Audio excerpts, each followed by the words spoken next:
Good day, everyone, and welcome to another edition of Just Fish Outdoors. I'm your host, Dale York, and I designed Just Fish Outdoors to focus on freshwater lakes and streams and to provide information, tips, and techniques, along with how-to segments for catching everything from crappie to catfish. We will also provide tips on equipment, tackle, boating, and much, much more. All of this is aimed at helping you catch more fish and have fun doing it. So join us each week as we talk about my favorite subject, fishing. And that brings us to our feature this week. You know, with the spring water temps fluctuating so dramatically and our warm and cool days doing the same, to consistently catch fish, one thing anglers really need to be aware of, and the key phrase here is flexibility. Whether it's crappie, sand bass, or other species, the changing weather conditions along with the changing water conditions will dictate a change in our technique or areas we're fishing. I brought along my brother Brian today to help us talk about these changes and tactics for spring fishing. And the first ones we'll start off with sand bass. You know, on the warmer days, or even just warmer afternoons for that matter, you may start off fishing early in the morning, say down on Grand River, and you may be fishing 4, 5, 6 foot of water and not doing very well. And you may have water temperatures in the low 50s or high 40s because you had a cool night. One of the things you can do, folks, is you can back down the river and get in those deeper pockets, and many times that'll produce fish. And as the day progresses, one of the things that'll happen is that water temperature will warm up, and those fish will start to migrate out of those deeper pockets and come on upstream for the warmest part of the day in the late afternoon to make their actual spawning run. So you may start off fishing 10, 12, 14 foot of water and catching fish, and as the day progresses and gets warmer, these fish will migrate out of there and you're not getting any bites. So, you know, you have to be flexible here. Well, you have to try to figure out where those fish went, and most of the time they're just traveling up, getting in the shallower pockets, the shallower eddy pockets, and they're running upstream to do their actual spawn. So you may start off fishing 10, 12, 14 foot of water, and by 3 or 4 o'clock in the afternoon, you may be fishing 2 or 3 foot of water. Don't you agree with that, Brian? Oh, definitely. Those fish will move out of those deep holes, especially later in the afternoon if the current situation in the river doesn't change. Those fish will definitely migrate up in that shallower water. Folks, those fish are there to do one thing, and that is to spawn. They're not necessarily there to feed. They're there to spawn, and they will actively seek out the warmest water they can find. Not only do you have a combination this time of year of changing weather conditions, but in many of the rivers and streams that you may be fishing for this particular species, you're also overcome with a challenge sometimes of water generation or releasing water from the dam above where you're fishing. So, you know, you may start off in the morning and have some significant current in the river you're fishing, and then the Corps or whoever, GRDA, will shut the power off. And here, you know, by 10, 11 o'clock or noon, you have no current in the river, and those fish will just totally relocate when that happens. Many of the places that you caught fish with or without current, now those fish can roam at will, and and they will. Yes. A lot of them will get up really, really shallow as that day progresses, don't you think, Brian? Oh, definitely. If you're dealing with a current situation in a river setting early on, and you're out there catching fish off the end of a bar on a ledge or whatever, and that current dies on you, folks, those fish will literally scatter like a covey of quail. You may still find a few fish deep, but the shallower you can find the fish, usually the easier they are to catch. So bear that in mind. When conditions change, or late in the afternoon, water warms up, the current slacks off or whatever. Fish that shallower water, and I think you'll be surprised on what you'll wind up with. Yeah, and one of the tips you can also do, you may start off early in the morning fishing a 1/4 ounce head and a 3 or 4 inch body, and because you're fishing deep, it's really not an issue. But once you start fishing that 2-3 foot of water, in order to fish that same 1/4 ounce head and that same body, one of the things you have to do is you have to retrieve that bait much faster. And sometimes that can really be a negative issue on these fish that may not be real positive or in the mood to chase something. So one of the things you may have to do is you may have to downsize your head, downsize your bait, so you can reel it at the same speed or slower and attract many, many more bites than what you would if you reeled that same bait or a heavier bait at a much faster speed.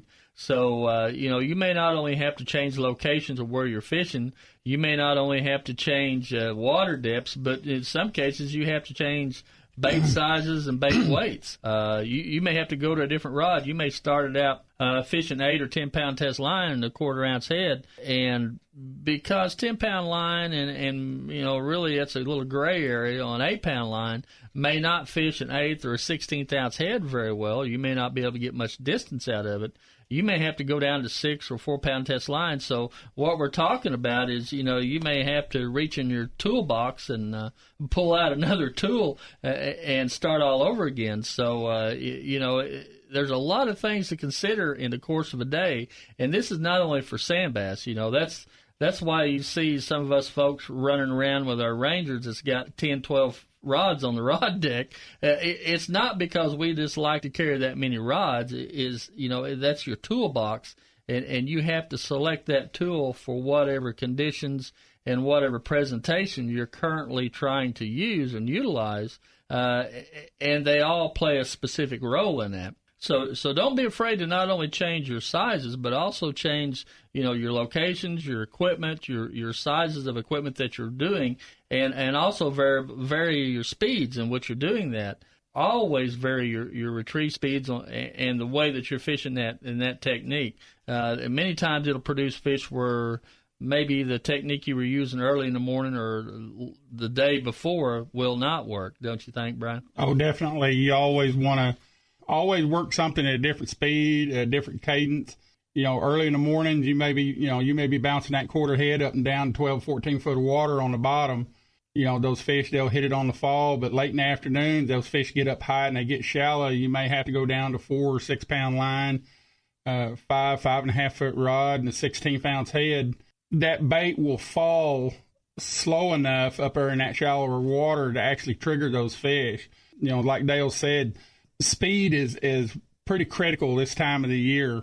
If you got a grub or whatever on that looks like a shad, those fish will probably eat it. But speed and rate of fall, how fast that thing falls after you hop it, that will determine a lot of times whether or not you get bit. Yeah, many times it will, especially if you're starting off earlier in the day and the water temperature still not quite where it needs to be is to really kick those fish on. Sometimes the speed is the number one factor of whether you're going to get bit or not. So, change that up. Don't, like I said, have a backup plan or have 2 or 3 backup plans that you can go to, not only in bait sizes and lead head sizes, but also in body sizes, retrieve, and areas of that particular body of water that you're currently fishing. And this goes even more so for crappie fishing this time of year. Boy, I tell you, you can really get into a hit or miss type deal this time of year crappie fishing. You have a couple of nice warm days, a nice decent south wind, sunny days. That water temperature gets up in the mid-50s, maybe even a little higher. And, you absolutely kill the fish in 2, 3, 4, 5 foot of water. And, boy, here we go. Lo and behold, here comes a little cold front. You go out the next morning, you got a 5, 10, 15 mile an hour north wind. You've lost 5 degrees surface water temp or more. And those fish, you can't buy a bite where you caught so many fish the day before. Those fish are still there. All they've done is they've backed out and got in deeper water and suspended. And the definition of deep in water may only be 2, 3, 4 foot. Yeah, but definitely. That's all they've done. They've just backed off the bank somewhat and waiting for warmer water conditions again.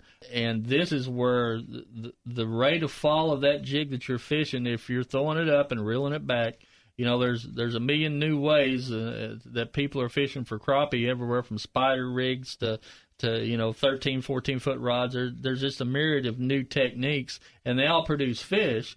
But the more traditional periods, more traditional techniques are what we're kind of talking about this morning. If you're pitching that jig up there under a jig and cork, or if you're pitching it up there and just kind of slowly reeling it back, the key phrase there is slow. So, you may have to go down to a 32nd or a 64th head and work that jig just painfully slow back to the boat, or work it very, very slow if you're vertical jigging up next to a stump. You may have to go to a very, very small jig to get bit. And because those fish are so neutral, even in that water temperature in the 50s range, they can change so much in the course of a day. And my brother Brian can speak about that. He's been crappie fishing here recently at some of the area lakes, and I'm sure he could probably update us with what's happening with that water temp. Boy, I tell you what, it's been like a big yo-yo this week, folks. Had really good weather early on in the week. Fish were real active, somewhat aggressive. Fish were hitting what I would refer to as a normal size crappie jig, a 32nd and a 16th, catching a lot of fish on garlands, catching fish on tube jigs and such. Later on this week, we had that hammer cold front, and I had to go from fishing 4-pound line and 32nds to fishing 1/80ths on 2-pound line. When Dale talks about moving the jig painstakingly slow, there was lots of times when I caught fish doing what we call a dead stick. That the jig I would pull off a measured length of line, pitch the jig out, let the jig swing back over the top of cover, and hold your rod tip as still as you could for about 15, 20 seconds. A lot of you guys think, that holding that rod still, that jig ain't moving, it ain't doing nothing. Especially if you're fishing a marabou, which I like to do, and when the water's really, really cold, you cannot hold that jig perfectly still. It's down there pulsating. And a lot of times that's the trigger for those fish, is not to fish it, so to speak.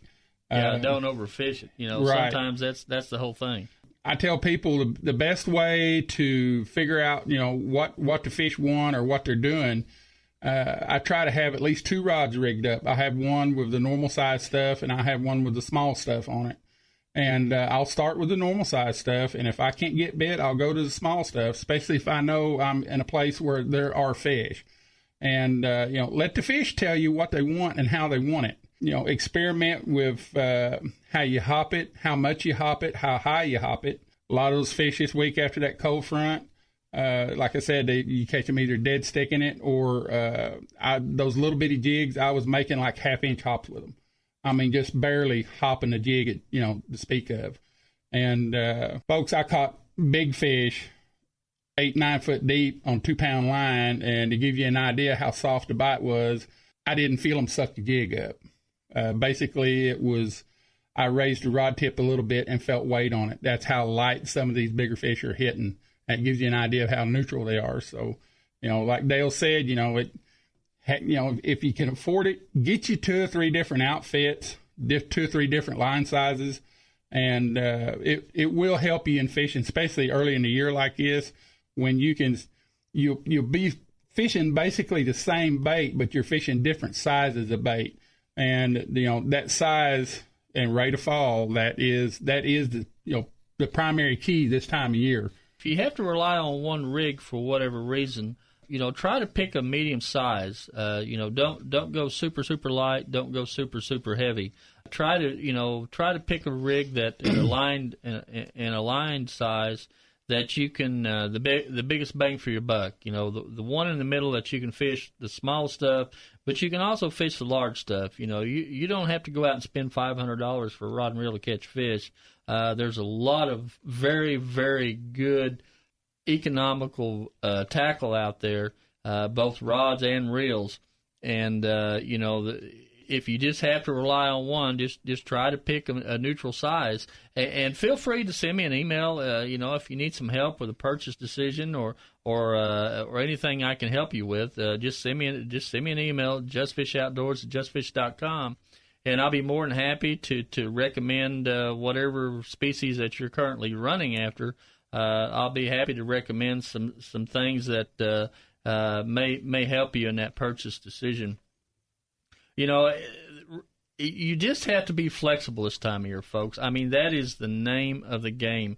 Even for Oklahoma, I think most people would agree that we're experiencing a little bit of a weird spring. It's late. It seems like we just start down the road to spring, and then, somebody comes along and hits us in the shins, and we back up 4 or 5 days, and sometimes a week, and have to start all over again as far as water temperatures go. So it's even for Oklahoma, I think it's somewhat of an unusual spring.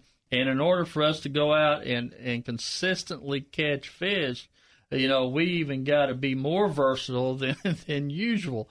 I'm just waiting for not only our annual cold fronts that we seem to be experiencing every few days, but now, it's getting time where the rains ought to start. And, that's going to throw a whole different spin on the situation. That's a totally different curveball there. So versatility is the key, folks. That is the name of the game, is versatility. And you just have to change up. You just have to be flexible. You have to kind of sit back sometimes and scratch your head and try to figure out what these fish are doing. They didn't go anywhere. They're more consistently moving vertical as much as horizontal. So, if you're fishing an area and you have fish, or you're trying to locate fish, you need to cover a lot of water, and you need to use a lot of different techniques. You just don't know from one day to the next what those fish may key on, and that's why you just have to, have a toolbox full of goodies there that you start with. Like I talked about, even on sand bass can just totally disappear sometimes in the course of a day. And from the area you may be fishing, you may start it off early in the evening or early afternoon and just whooping on them boys, and all of a sudden you can't buy a bite. And it's amazing sometimes when you do find them again that they've either A, moved a long ways, or B, really just moved plumb out to the sides of the bank. You're catching them in water depth that you would have never thought you would have caught them in earlier in the day. So that can be a big factor as well. And that all that teaches that experience to us after we've done it several times. What else comes to mind, Brian? Oh, this time of year, good grief. The variables are endless as far as the weather goes, the water goes. The best advice I can give people is, not only to be flexible, but be willing to move. You pull up and you think there's fish there, or, you've got a good feeling about this particular place, and you fish it, and ain't nothing happening. Go to looking. A lot of times those fish, they do things for reasons only known to fish that they do them. So, don't be afraid to move around. Don't be afraid to experiment. This is the time of year. Everything is on the move. If it lives in the water, it's in the process of moving. So, don't be afraid to look around. Don't be afraid to try some new spots. This is probably one of the most important times of the year to really utilize your electronics. Pay attention to water temperature, pay attention to depth, pay attention to structure. This is all part of the puzzle that you try to figure out in the course of a day of where these fish relocate at. Yeah, and many times, folks, those fish, wherever you catch them in the course of one day, they may be totally somewhere else the next day, or on a totally different pattern. And many times that pattern will change 2 to 3 times in the course of a single day. So, versatility, flexibility is the name of the game this time of year, and you just have to do that in order to consistently catch fish this time of year. Brian, thanks for coming on the show today. I hope we've helped some folks with some great tips for this early spring fishing that we're experiencing. This is the time of year to get after them. For the next 4, 6, 8 weeks, fishing will be absolutely phenomenal around our area. And, it doesn't matter whether you're after crappie, sand bass, black bass, paddlefish, or whatever you're liking. It's that time of year, and it's definitely time to get after them. So get out there and enjoy us. If you'd like to know more about Just Fish Outdoors or anything we can help with, just drop us a line, justfishoutdoors@justfish.com. You can also catch us on Facebook at Just Fish Outdoors. Folks, get out and enjoy one of the many lecture streams we're blessed to have. Thanks for listening, and be sure to catch us next week. This is Dale York for Just Fish Outdoors saying thanks for listening. Catch us on Facebook, Just Fish Outdoors. That's with the JST, folks. This is Dale York for Just Fish Outdoors saying we'll catch you later.